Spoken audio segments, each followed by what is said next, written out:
kerajaan mereka bercadang hendak mengisytiharkan darurat ini tamat pada 31 hari bulan Jun. Kalinya, beta berucap kepada ahli-ahli yang berhormat sekalian sebagai yang di-Pertuan Agong.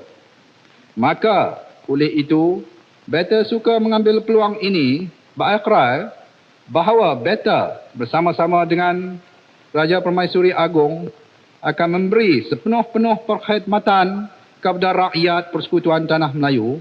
Perkara yang besar dalam dasar kerajaan beta bagi penggal parlimen yang akan datang ini ialah rancangan 5 tahun yang kedua yang telah dipersetujukan oleh kedua-dua Dewan Negara dan Dewan Rakyat ini di dalam persidangannya pada bulan Februari yang lalu.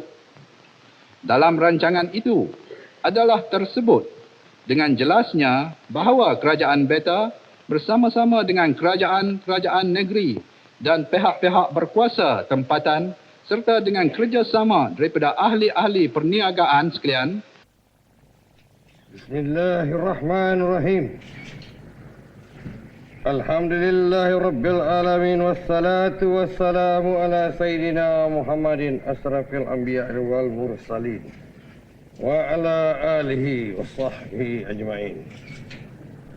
Kami Al-Mutawakkil Allah Sultan Iskandar bersyukur kehadrat Allah Subhanahu wa taala kerana dengan izinnya kami telah dipilih menjadi Yang di-Pertuan Agong Malaysia. Dengan ini kami akan menjalankan seadil-adilnya pemerintahan bagi Malaysia mengikut undang-undang dan perlembagaan negara serta memelihara dengan sempurnanya setiap masa agama Islam dan berdiri tetap di atas pemerintahan yang adil dan aman dalam negara. Bismillahirrahmanirrahim. Assalamualaikum warahmatullahi wabarakatuh. Beta dengan sukacitanya mengisytiharkan Sukan Asia Tenggara yang ke-15 dibuka dengan rasminya.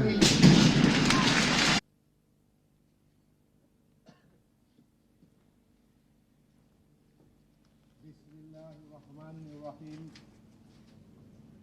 Beta Tuanku Jaafar Ibni Al-Marhum Tuanku Abdul Rahman bersyukur kehadrat Allah Subhanahu wa taala kerana dengan izinnya beta telah dipilih menjadi Yang di-Pertuan Agong.